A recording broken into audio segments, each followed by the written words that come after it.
but it was a few days ago at Mar-A-Lago that he had this get-together. So let me walk you through it a little bit here from Raw Story.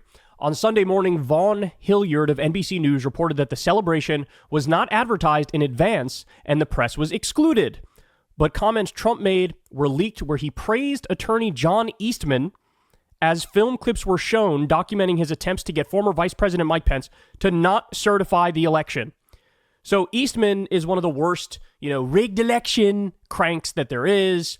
He's a lawyer. He had these crackpot theories about how Trump can stay in power, and Trump, in no way, shape, or form, is breaking with that guy. He's saying, this guy's a hero. This guy's amazing. Mike Pence was really bad. He wouldn't listen. Mike Pence wouldn't listen when we told him to overthrow the government. They continue here. During the evening, Trump told the gathering, I'm a big fan of Eastman, He was right. He happened to be right. That's why they changed the law, and nobody wants to talk about that. They said he's not allowed to do it. He's not allowed to do it, and they convinced him he's not allowed to do it. Our vice president. Then right after the election, they changed the law, so he can't do it.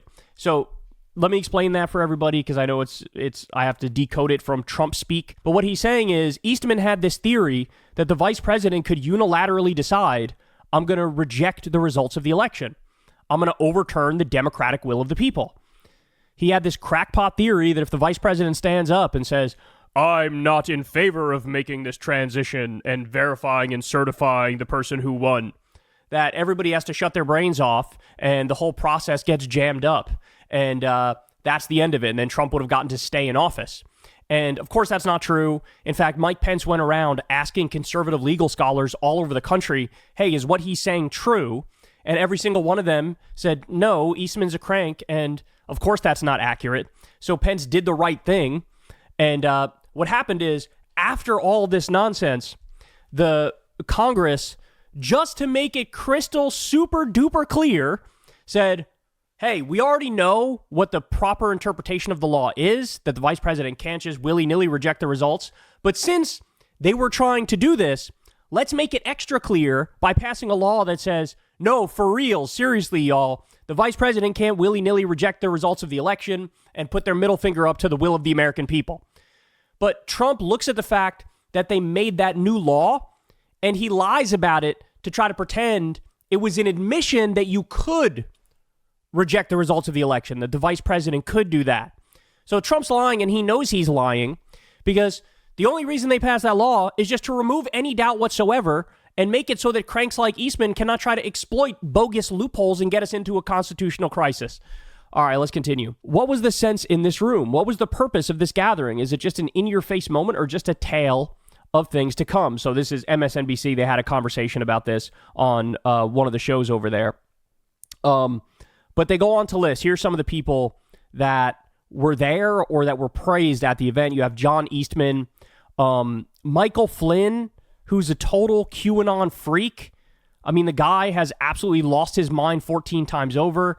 Jeffrey Clark, all these people are like rigged election insane people. Rudy Giuliani was there. Obviously, he's got 1,000 legal problems of his own with like defamation and having to pay out, and basically has like no property left anymore because his crimes got him into up Schitt's Creek without a paddle. Peter Navarro is another one who spent time in prison for not complying with the subpoena from the January 6th committee. So Trump gathers all these absolute psychopaths and cranks in the room, and it's literally a celebration of January 6th, where they sit around and they jerk each other off the whole time. Aren't we so right about this? Oh, we're so right about this. Isn't it amazing? Isn't it so not a coup and not an insurrection, even though that's exactly what it is? Oh, yeah, it's definitely not a coup. It's definitely not an insurrection. Aren't we heroes? We're absolute heroes. Let's just remember what we're talking about here, y'all. Let's just remember, this is the thing that, in retrospect, they are still defending. This is the thing that they think makes them heroes and that they're willing to have a celebration years later now, 4 years later now. Here we go. We know what we saw. We know what we heard. It wasn't spontaneous. They came prepared for battle. Body armor, chemical weapons, zip ties. Their mission, to overturn an American election. We will never concede. Outnumbered, brave law enforcement officers fought hand-to-hand to save our democracy. Many were wounded. One died the next day. Post-traumatic stress syndrome drove 4 January 6th heroes to suicide. Donald Trump calls this violent terrorism a day of love. That was a day of love. He's promised to pardon these violent criminals. That's wrong. Evil. Those people have suffered long and hard. And I think it's very unfair. Don't let one man rewrite history. We know what we saw. We know what we heard. There are no alternative facts. Only the truth. 140 officers were injured. 140 were injured. And understand something. This was just the culmination of a long plan on their part. So let me refresh your memory here for a second. Because the big defense is, well, hold on. Trump genuinely and sincerely thinks that he won. Therefore, to some extent, this is justified because it comes from a pure place. This is what a lot of people say. Well, I'm about to prove to you, number one, he does not believe that he won. Not by any stretch of the imagination. Number two, they knew what they were doing was illegal every step of the way. So Trump acknowledged to one of his co-conspirators, co-conspirator 3, that the rigged election claims that he was putting out there all the time were, quote, crazy. Trump acknowledged it was crazy. When he tried to get Mike Pence to overturn the results of the election, and Pence said, I'm not going to do that, Trump responded with this, quote, "You're too honest, Mike."